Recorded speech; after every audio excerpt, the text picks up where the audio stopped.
What is up, everybody? In today's video we're going to do a build breakdown on my 2020 BMW M340i xDrive.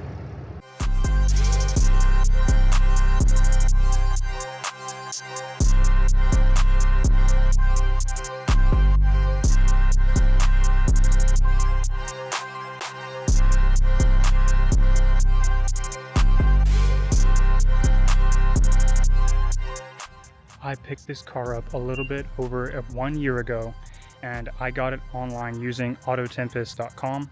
Not sponsored, of course, but I love that site. It concatenates a lot of different sources and puts them all in one, so you can search for the exact car you want, even down to the spec, the color, the interior, the trim, everything. And I was searching on there for an M340.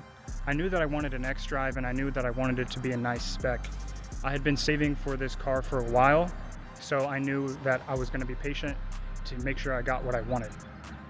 And now I did want the Dravit gray color, but other than that, this is literally exactly what I wanted. This came with the PS4S tire setup, the high performance tires, the M performance brakes, adaptive cruise control, the laser headlights. What else? This thing has literally every package. Shadowline trim, every single package that I know of is on this car. The only thing that I wanted differently was I wanted Dravit gray exterior, and I wanted the dark brown interior. I think it's called cognac.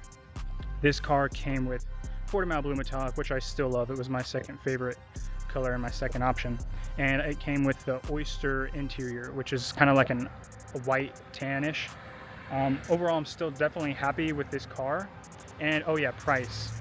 I got this from Jaguar Land Rover in Houston for $40,000. With taxes and everything, it was $42,000. That is a great price. This thing had 40,000 miles, one owner, and I just really full sent it. I had a good feeling about it. I saw the Carfax and everything, saw the sticker price on this car, and was like, wow, this thing is a gem. It's really hard to find the spec you want nowadays, especially as the cars get older or people are buying them up. So I'm very happy with my purchase, and yeah, I'll get into the build now. It is Portimao blue metallic wrapped in satin matte PPF.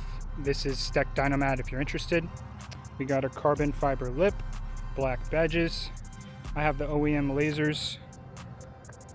You can see I have Apex VS5RS wheels. Those are in the anthracite finish.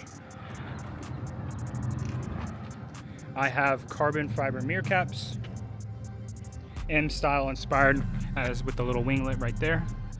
I do have 75% tint on the windshield, and I have 25% on these wheels, on these windows right here. I should have gone darker, but that's where it's at right now.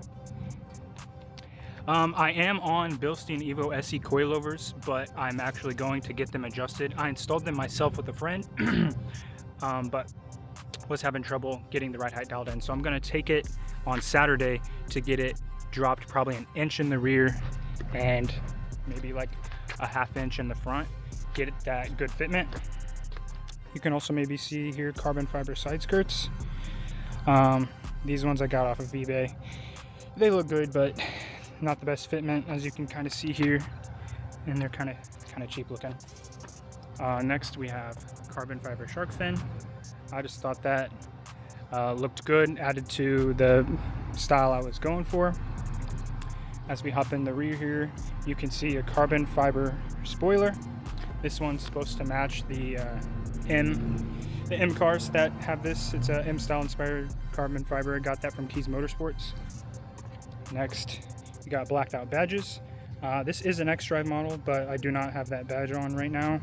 I was having some trouble getting it to stick, so I'll have to put another one there. And you can see, got quad tips. Now these tips are not the best looking, and they are pretty cheap, not gonna lie. But the exhaust that it came on is very nice.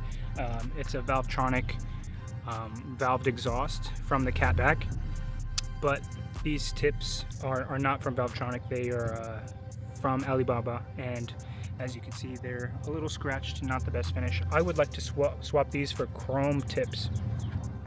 I would like to get these as chrome tips, get a different diffuser. As you can see, this diffuser here is, it's all right, but not the best. I'd like to get one that has the little winglets right here and probably get it carbon fiber as well. I think that'll fit really nicely, and then get one that also encompasses the exhaust pipes right here. Yeah, that's it as far as the exterior that I'm aware of. So let's get in on the inside. It is a little bit of a mess, but all that I've done in here is install a dash cam and install a radar detector, as you can see up there. And then I have a carbon fiber steering wheel. This is a great steering wheel for the price. I got it from Alibaba, but unfortunately it does not work with adaptive cruise control, which, as you can see, my car has. So I will have to put the stock wheel back until I get another one, if I decide to get one. That is it for the interior, but let's pop the hood.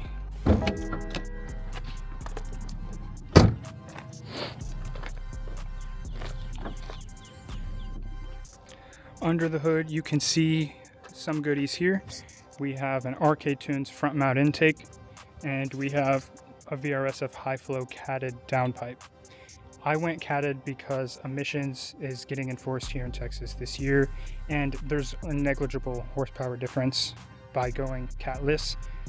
And I think it sounds great. It sounds good enough, as you guys will hear later. I went with the RK Tunes front mount intake, just doing research. You know, if you get one of those box, it's technically a hot air intake. I wanted a true cold air intake, so I got the front mount intake, which routes under here, right here underneath the grill, so you can actually see it when the car's on. You can see the front mount intake coming out through the front. Now, for me, that works because I'm not in a super rainy climate here in San Antonio. But if you are, you'll have to consider that, and a front mount intake might not be your best choice. Next, I got something hidden back here. You can see some wires right here. So if we open this up, you can see MHD Flex Fuel Kit right there. I have that tucked away, installed that myself.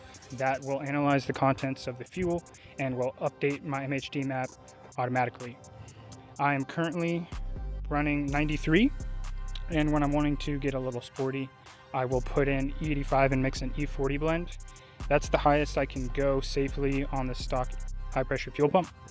But if these videos get traction and it goes somewhere, I would love to put a high pressure fuel pump and eventually a pure 800 or something in this to get it up to that 700 horsepower range. Currently we're making 500 horsepower.